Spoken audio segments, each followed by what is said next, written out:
दोस्तों, क्या आपको लगता है कि आप क्रिप्टो के बारे में सब जानते हैं? सिर्फ प्राइस देख लेना और कॉइन बाय कर लेना असली नॉलेज नहीं होता।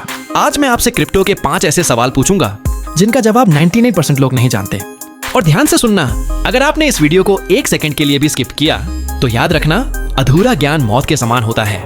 क्रिप्टो की दुनिया में आपकी एक छोटी सी गलती आपका पूरा बैंक बैलेंस साफ करवा सकती है। इसलिए वीडियो के एंड तक रुकना, क्योंकि लास्ट के 2 सवाल सिर्फ उनके लिए हैं जिनका दिमाग कंप्यूटर से तेज चलता है। चलिए शुरू करते हैं सवाल नंबर 1 से। पहला सवाल यह है कि क्या बिटकॉइन को कभी बंद या डिलीट किया जा सकता है? अक्सर लोग सोचते हैं कि सरकार ने बैन लगाया और बिटकॉइन खत्म, लेकिन सच्चाई यह है कि बिटकॉइन किसी एक सर्वर पर नहीं चलता। ये डिसेंट्रलाइज्ड है। इसका मतलब है कि ये दुनिया भर के लाखों कंप्यूटर्स पर एक साथ चल रहा है।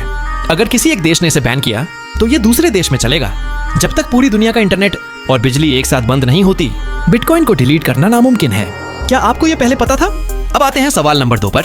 बिटकॉइन बनाने वाला सटोशी नाकामोटो कौन है और क्या वो आपके सारे पैसे लेकर भाग सकता है? दुनिया आज तक नहीं जानती कि सटोशी एक इंसान है, कोई ग्रुप है या कोई एआई। लेकिन एक बात पक्की है, वो पैसे लेकर नहीं भाग सकता, क्योंकि बिटकॉइन का कोड ओपन सोर्स है, यानी उसे कोई भी देख सकता है।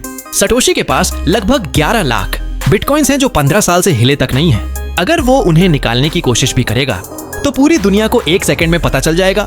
ये एक ऐसा सीक्रेट है जो बिटकॉइन को और भी कीमती बनाता है। सवाल नंबर 3 ये है कि क्या आपको पता है कि बिटकॉइन हमेशा के लिए नहीं बनते रहेंगे? इसकी एक फिक्स्ड लिमिट है, सिर्फ 2 करोड़ 10 लाख बिटकॉइंस। आज हम जो रुपए या डॉलर्स यूज करते हैं, सरकार जितना चाहे उतना छाप सकती है, इसलिए महंगाई बढ़ती है। लेकिन बिटकॉइन डिजिटल गोल्ड है। एक बार 21 मिलियन बिटकॉइन बन गए तो उसके बाद एक भी नया बिटकॉइन पैदा नहीं होगा। सोचिए, जब सप्लाई रुक जाएगी और डिमांड बढ़ेगी, तब कीमत कहां जाएगी? इस इकोनॉमिक्स को समझना हर इन्वेस्टर के लिए बहुत जरूरी है। अब उन लोगों के लिए जो खुद को जीनियस समझते हैं, सवाल नंबर 4। जब सारे बिटकॉइन माइन हो जाएंगे, जो लगभग साल 2140 में होगा, तब माइनर्स काम क्यों करेंगे?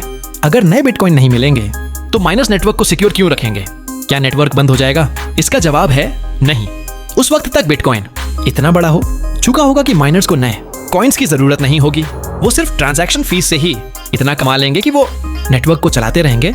ये सिस्टम आज से 100 साल आगे की सोचकर बनाया गया है। और अब सबसे आखिरी और सबसे खतरनाक सवाल, अगर आप अपने बिटकॉइन वॉलेट का पासवर्ड यानी अपनी प्राइवेट की खो दें तो क्या होगा? बैंक में तो आप मैनेजर के पास जाते हो, आईडी दिखाते हो और पासवर्ड रीसेट हो जाता है। लेकिन क्रिप्टो में कोई कस्टमर केयर नहीं है। अगर आपने की खो दी तो आपके पैसे हमेशा के लिए इंटरनेट के कब्रिस्तान में चले गए। दुनिया के लगभग 20 ट्रिलियन बिटकॉइन ऐसे ही लॉक हो चुके हैं जिनको आज तक कोई निकाल नहीं पाया। क्या आप वाकई इतना बड़ा रिस्क लेने के लिए तैयार हैं? अब ईमानदारी से एक बात बताओ, इतना सब जानने के बाद भी क्या आपको लगता है कि क्रिप्टो एक रेवोल्यूशन है या सिर्फ अमीर लोगों का बनाया हुआ एक डिजिटल जाल? मैं जानता हूं आधे लोग अभी भी डरे हुए हैं और बाकी लोग सोचते हैं कि वो रातों रात करोड़पति बन जाएंगे।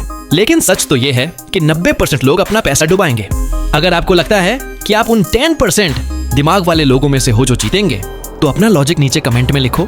और हाँ, जो लोग इसे स्कैम बोल रहे हैं उनका स्वागत है। आइए कमेंट में बहस करते हैं, देखते हैं किसमें कितना दम है। मैं हर एक कमेंट का रिप्लाई करूंगा। जल्दी बताओ, क्रिप्टो हीरो है या जीरो?